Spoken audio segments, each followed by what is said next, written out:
Un aviso antes de comenzar. Todo lo que se narra a continuación son hechos reales. En algunos pasajes este podcast puede incluir relatos poco apropiados para oídos sensibles.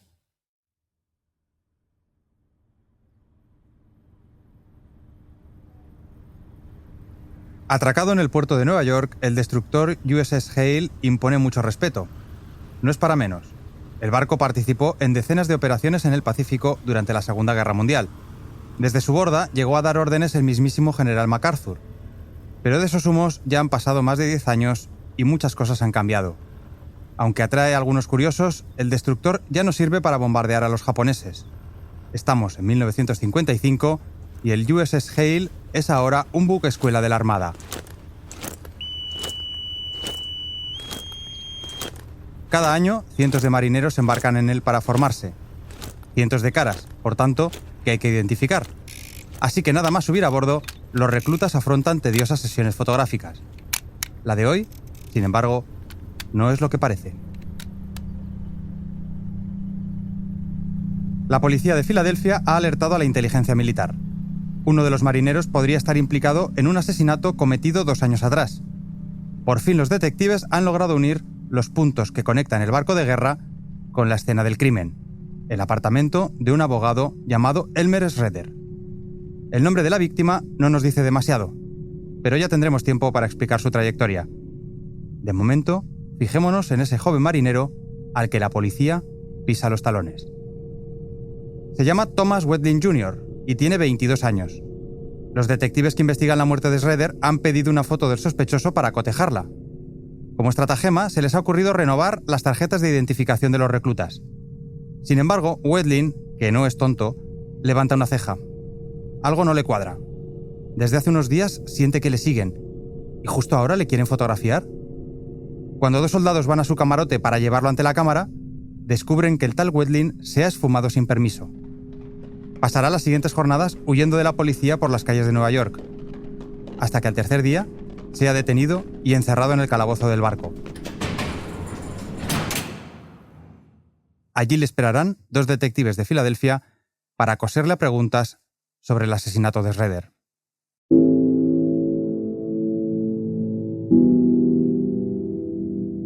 Imagino que también vosotros tenéis las vuestras.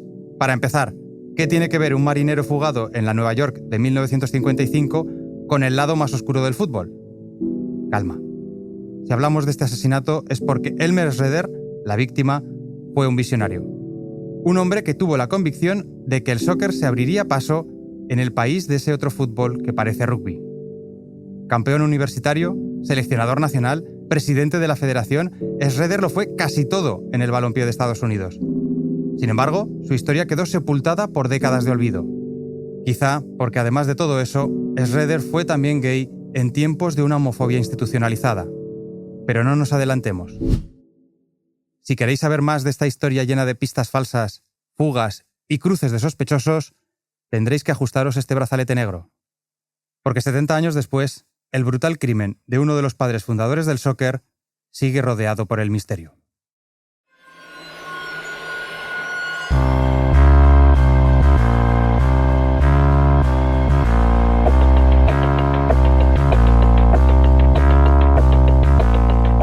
Más allá de los focos y la fama, de las victorias y el dinero, el fútbol cuenta también con su lado oscuro. Relatos de perdedores en el campo y en la vida. Equipos malditos, jugadores desaparecidos, estadios trágicos. Ya es momento de que algunas de esas historias y sus protagonistas abandonen la penumbra del olvido. Schroeder is without a doubt one of the leading figures of soccer in the United States.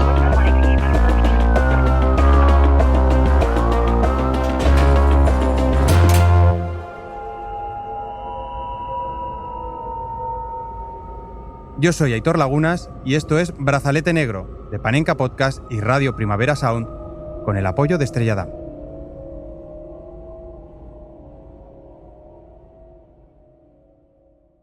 El misterioso asesinato de Elmer Schroeder.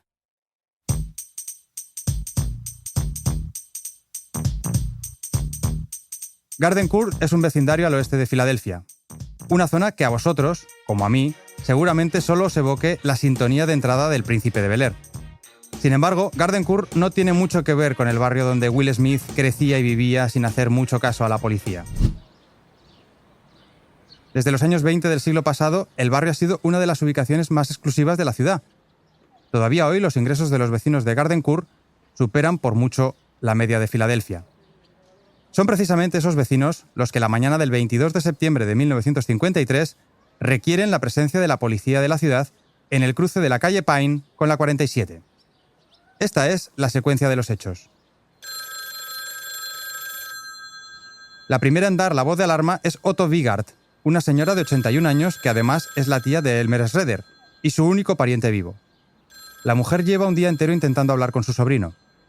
Como no es nada habitual que Elmer no conteste a sus llamadas, la señora Otto decide contactar con uno de los amigos de Schroeder. Este amigo recoge el testigo, pero también fracasa. Es entonces cuando telefonea al administrador de la finca en la que vive Schroeder y le pide que se acerque a la vivienda. El administrador llama varias veces a la puerta, pero nadie contesta desde el otro lado. El hombre cree que algo malo puede haber pasado porque él mismo intuye que hay luz en el interior de la vivienda. El empleado busca una llave maestra en su llavero y accede al apartamento.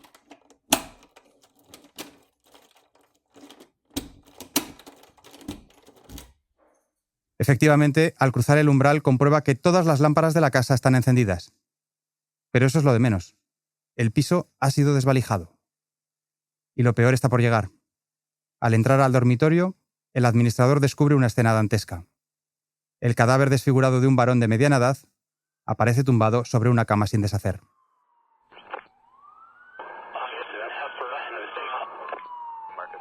La esquina de la 47 se llena enseguida de detectives, agentes de la científica y, como no, también periodistas. Las cabeceras vespertinas de Pensilvania ya recogen la noticia. La policía investiga el brutal asesinato de Elmer A. Schroeder, abogado de 53 años y figura internacionalmente conocida. Pero antes de hablar de la víctima, regresemos al escenario del crimen y acompañemos a los forenses en sus pesquisas. Lo primero que ven los médicos al estudiar el cadáver es que el posible autor ha improvisado unas cuerdas con las persianas venecianas de la casa. El cuerpo tiene las manos ligadas a la espalda, el cuello al cabecero y los pies a un cordón que cruza por sus tobillos y que está asegurado a un garrote colocado bajo la cama. Si la víctima hubiera querido escapar, lo hubiera tenido realmente complicado. A Schroeder le habían puesto un calcetín en la boca para que no pudiera pedir auxilio y después le habían cosido a golpes.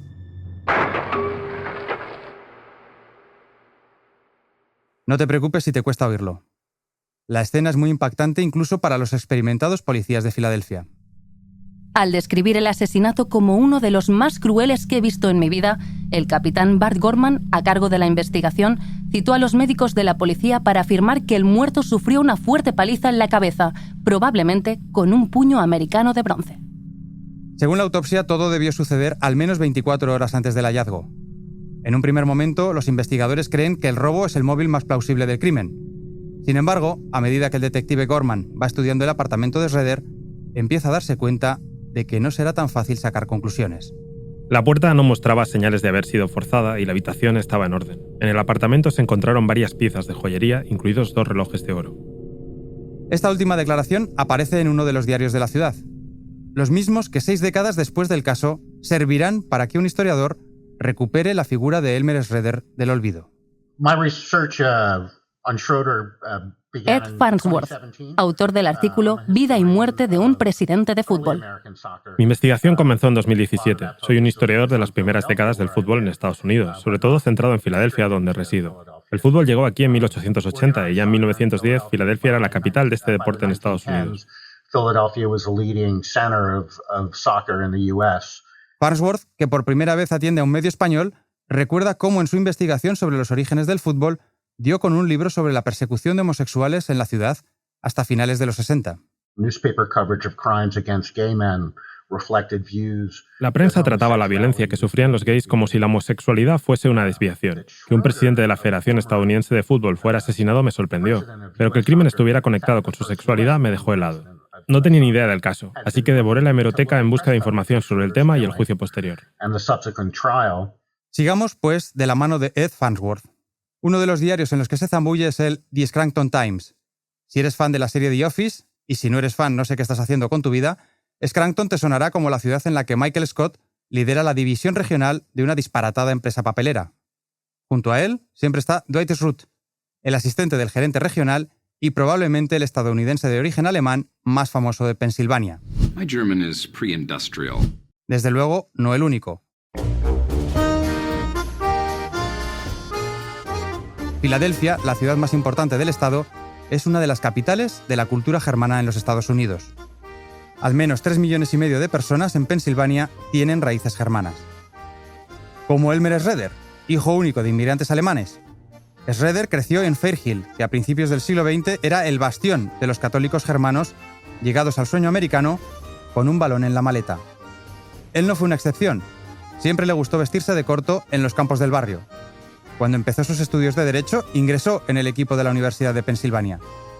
Allí sería campeón nacional en 1919 y 1920, pero Schroeder descubrió pronto que, más que para jugar, él había nacido para organizar. Según el Philadelphia Inquirer de aquella época, Schroeder merece crédito por la forma incansable en la que impulsa el juego de regate entre los jóvenes. tenía solo 25 años, pero en muy poco tiempo logró poner en marcha el primer campeonato juvenil de Filadelfia y fue escogido vicepresidente de la Federación Americana. Sin embargo, su trayectoria subiría un peldaño más en 1928. Ese año, Schroeder viajó como seleccionador nacional de Estados Unidos a los Juegos Olímpicos de Ámsterdam. Estados Unidos perdió 11-2 contra Argentina, pero él lo vio como una derrota necesaria. Esto declaró Schroeder a su vuelta. Se puede afirmar con sinceridad que Estados Unidos no podría haber producido ningún combinado, amateur o profesional, que hubiera llegado a la segunda ronda teniendo a Argentina como oponente en la primera. Hemos perdido con gracia, como verdaderos deportistas, de una manera que honra a nuestro país. Vaya, Schroeder sabía que el fútbol en Estados Unidos estaba verde, muy verde, así que dedicó sus siguientes años a hacer crecer el deporte que amaba. In 1930, he's the U.S. delegate at the World Cup. En 1930 formó parte del cuerpo técnico que alcanzó las semis en el Mundial de Uruguay y en 1932, con tan solo 34 años, lo escogieron presidente de la Federación Americana.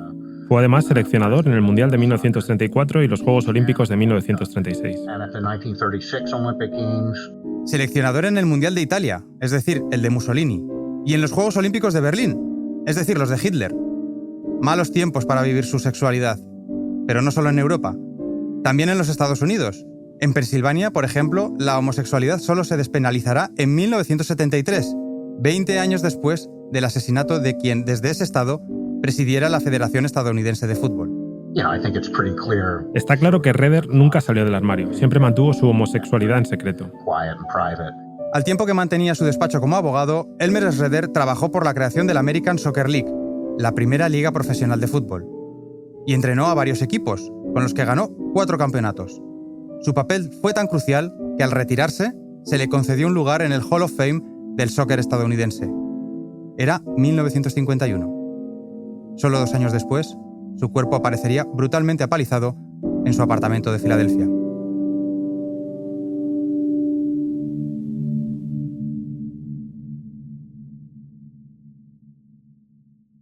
Ahora que lo conocemos mejor, ha llegado el momento de volver a centrarnos en los días posteriores a la muerte.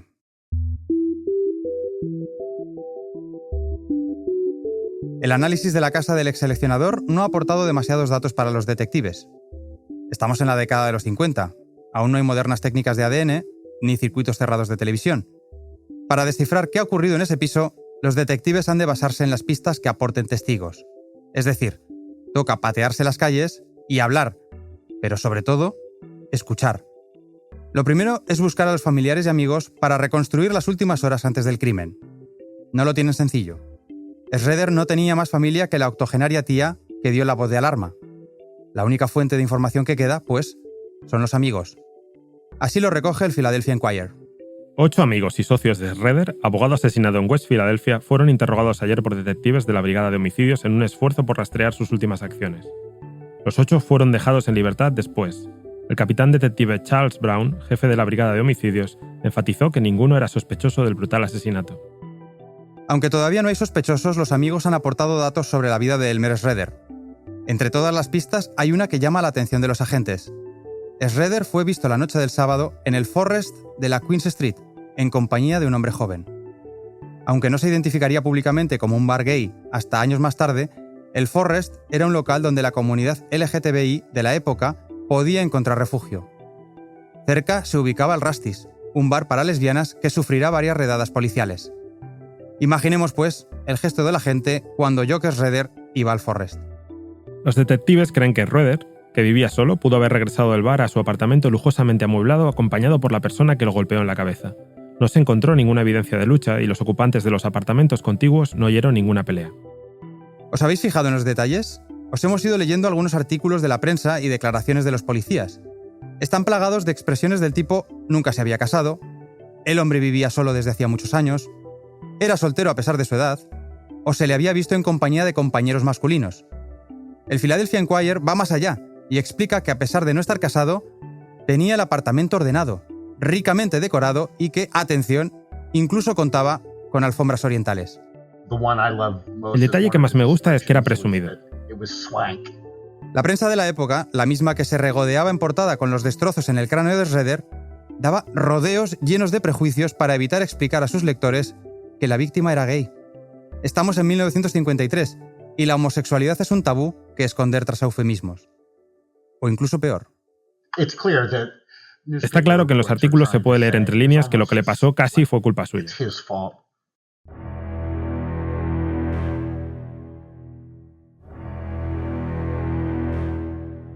La prensa sigue la misma línea editorial cuando un día después del hallazgo del cadáver se produce el primer gran avance en la investigación.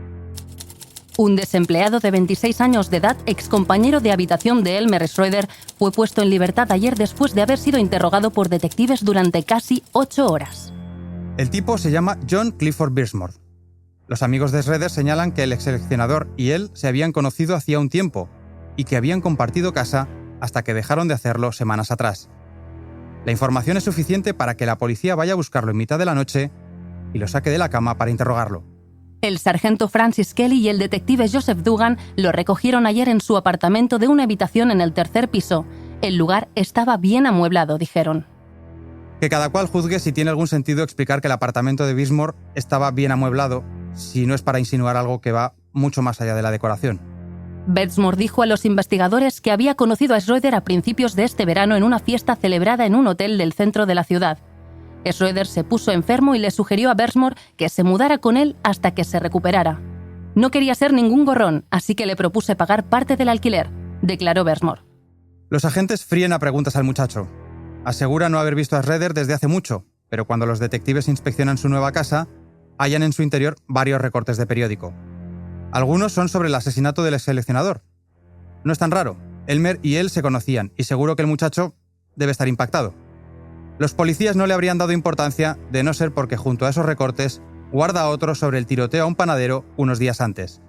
Según Birchmore, lo recortó porque él mismo aparecía en la foto que acompañaba la noticia del asesinato de la panadería.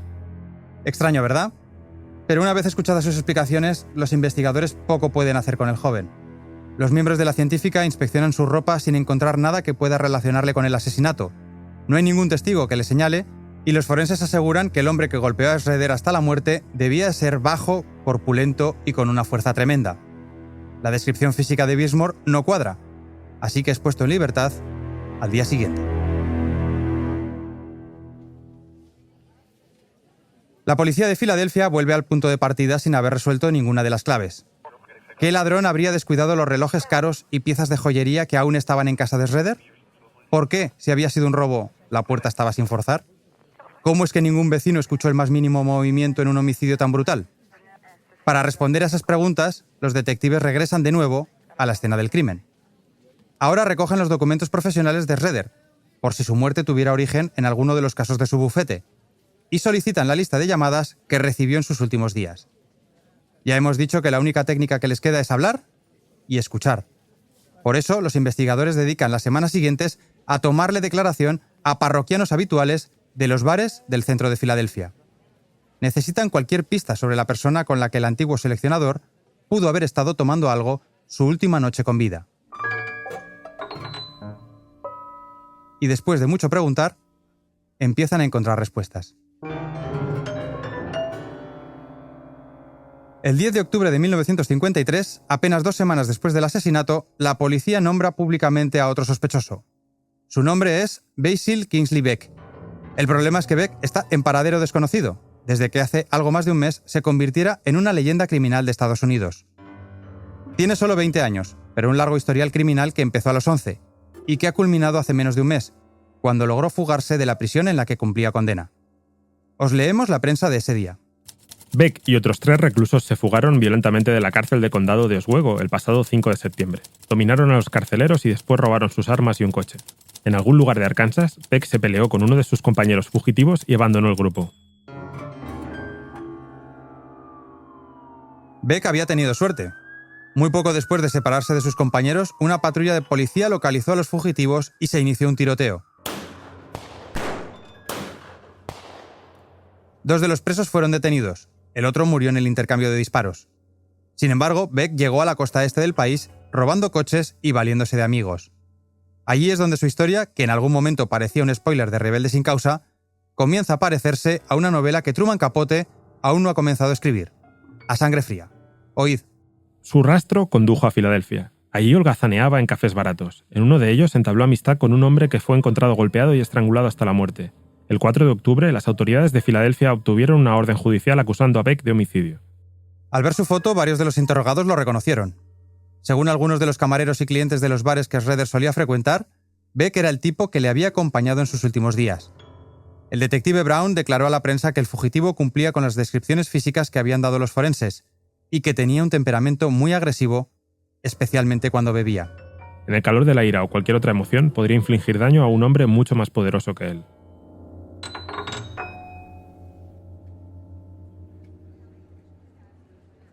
Sin embargo, desde la última vez que lo habían visto bebiendo solo en las tabernas del centro, unos días después de la muerte de Schroeder, Beck no había vuelto a dar señales de vida.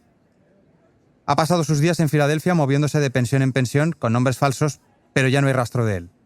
En uno de esos alojamientos, una joven cuenta que días atrás había ayudado a Beck a extraer un trozo de metal de su pierna. Lo hicieron en crudo, sin ningún tipo de analgésico, desinfectante ni anestesia. El sospechoso le contó que podía ser un trozo de bala de una reyerta en Kansas. Los investigadores peinan todos los hospitales en busca de un hombre con la pierna infectada, pero tampoco. Beck se ha volatilizado.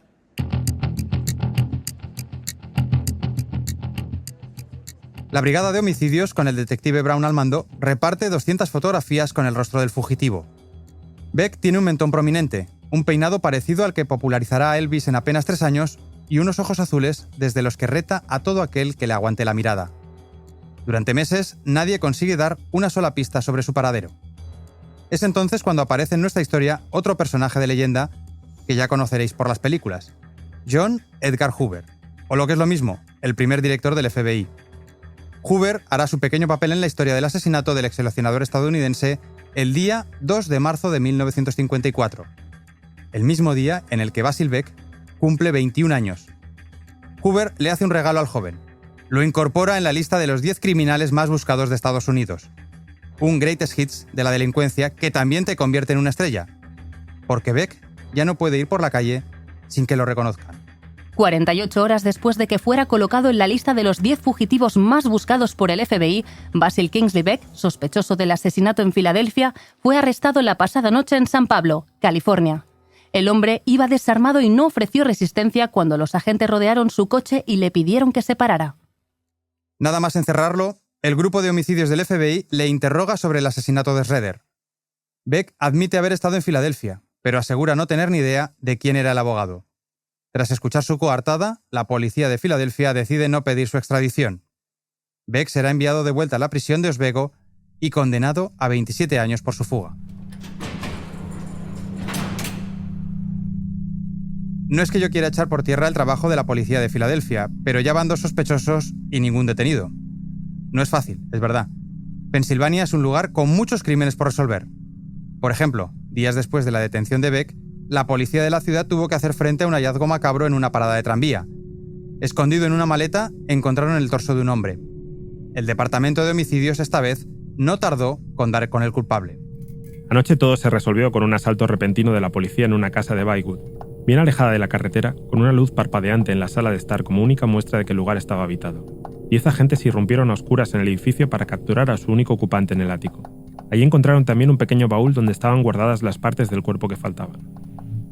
Luces parpadeantes, cuerpos en maletas, asesinos pillados infraganti, un true crime de manual, de acuerdo. Pero ¿a santo de qué os estoy contando ahora otro caso? Pues fácil, porque el acusado se llama Francis X. Valem y su frialdad llama la atención de los detectives que investigan el asesinato de Schroeder. El modus operandi les parece similar.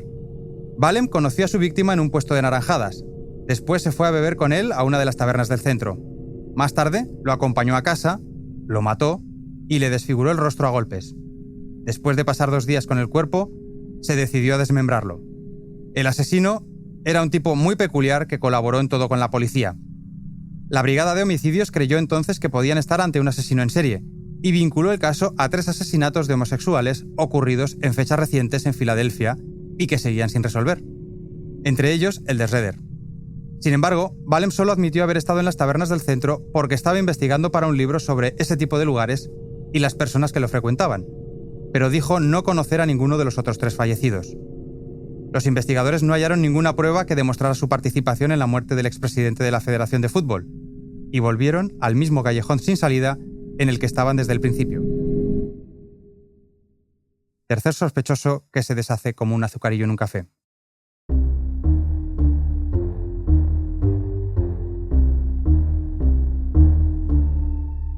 A pesar de su colección de decepciones, los agentes no se dan por vencidos. Pasan los meses, e incluso 2 años, cuando reciben una llamada del FBI.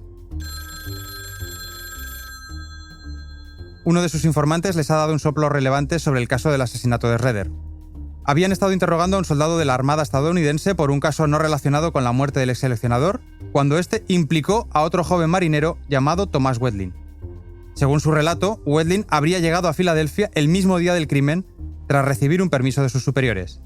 El informante añadió más datos.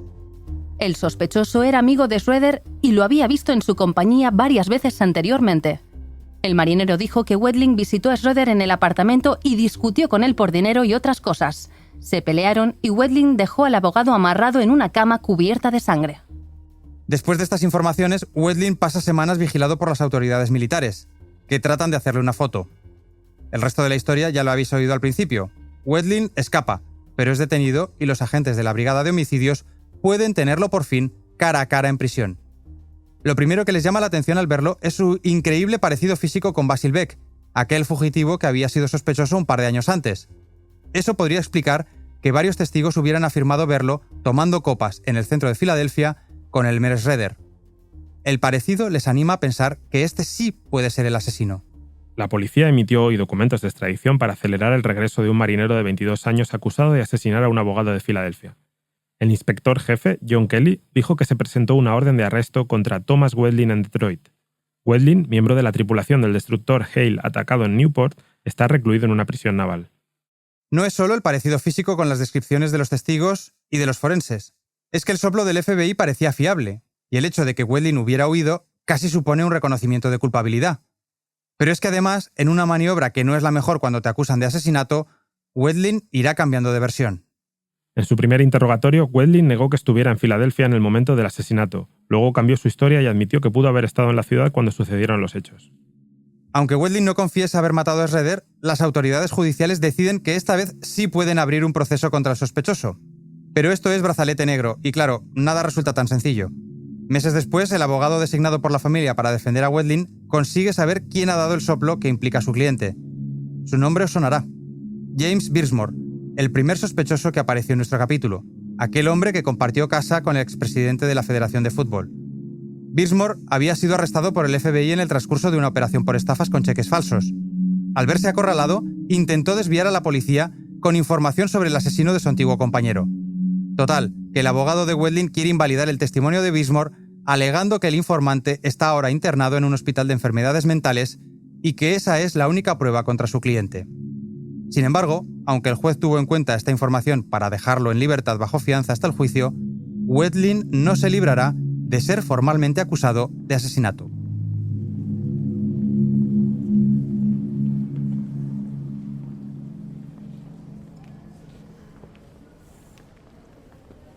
Si en este capítulo hemos pasado por El Príncipe de Bel-Air, The Office, Rebelde sin causa y por las muchas pelis en las que aparece John Edgar Hoover, ha llegado el momento de internarnos ahora en 12 hombres sin piedad. Ese clásico en el que los miembros de un jurado deben juzgar a un joven por el asesinato de su padre. La verdad es que, estando los productores de Hollywood recurriendo a remakes de viejos guiones, no entiendo cómo no hay alguien dispuesto a llevar la vida y la muerte de Elmer Schroeder a las pantallas.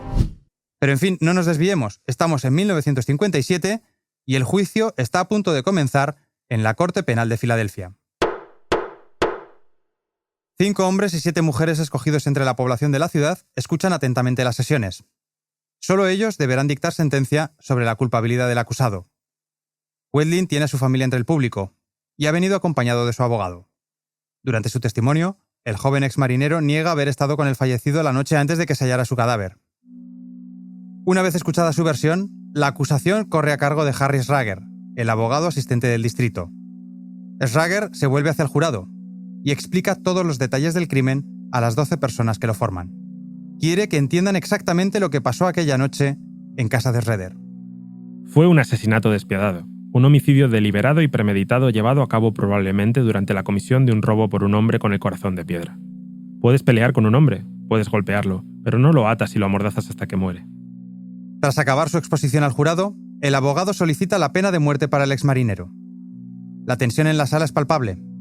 Wedlin vuelve a negarlo todo, sobre todo las afirmaciones que hace el testigo estrella de la acusación, el viejo compañero de piso de Schroeder, James Birchmore. El abogado de la defensa recuerda al jurado que ese testimonio es en realidad lo único que la acusación tiene para mandar a un joven a la silla eléctrica. Las sesiones del juicio se alargan durante 3 intensos días hasta las 5:50 de la tarde del día 25 de septiembre de 1957. Pero si la justicia ha tardado 4 años en llevar a un acusado al estrado, el jurado tarda apenas 20 minutos en deliberar. A las 6:25 de la tarde, Emily Green, una trabajadora de una lavandería de la ciudad a la que le ha tocado ejercer como presidenta del jurado, lee el veredicto ante la sala. Del asesinato de Elmer Schroeder, el acusado Thomas Wedlin es declarado no culpable. El jurado no encuentra evidencias suficientes para condenar al joven. Wedlin sale de la sala como un hombre libre, caminando junto a los miembros de su familia. Wedlin nunca volvió a hablar del tema, aunque probablemente no por los motivos que estés pensando. Tras salir en libertad, se mudó a California y montó una escuela de detectives privados en Hollywood. Duró 1 año.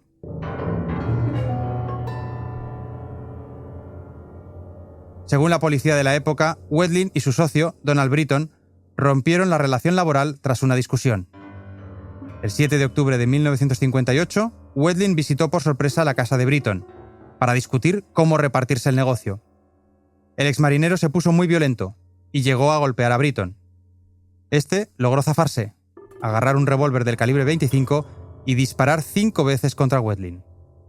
El antiguo acusado por la muerte de Schroeder solo pudo caminar unos pasos antes de caer inerte.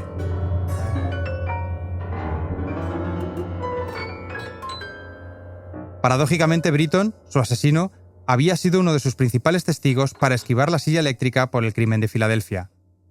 Ese que, 70 años después, hoy sigue constituyendo un caso sin resolver.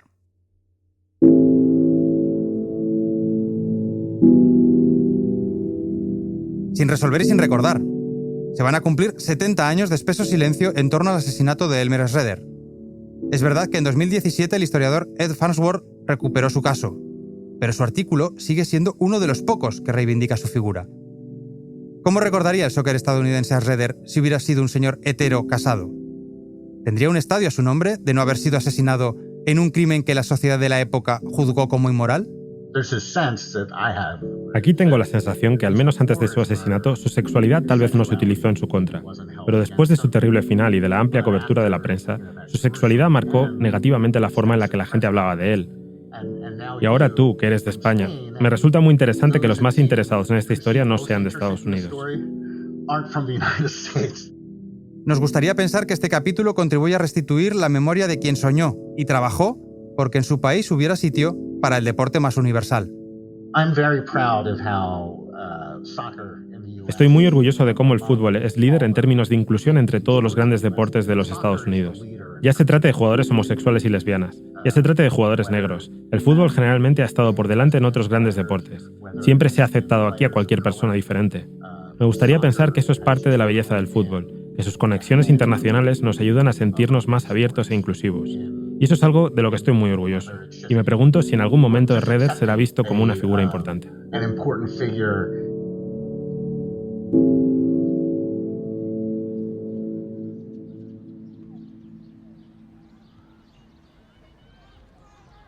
Filadelfia no albergó ningún partido del Mundial 1994.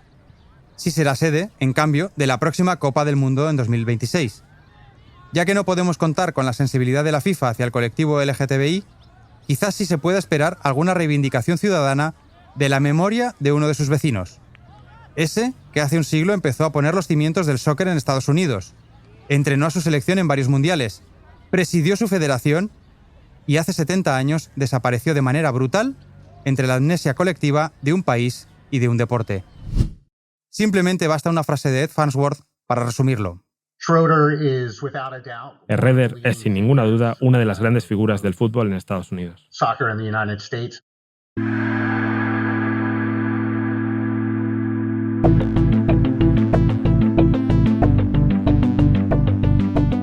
A ellos va dedicado este brazalete negro. A Elmer Redder, por supuesto, pero también al historiador Ed Farnsworth. Su investigación no ha podido desvelar quién asesinó a Redder, pero sí ha logrado algo más importante: rescatar del olvido lo mucho que un abogado de Filadelfia hizo por el fútbol. Y ese, definitivamente, quizás sea uno de los mejores goles que puede celebrar el soccer.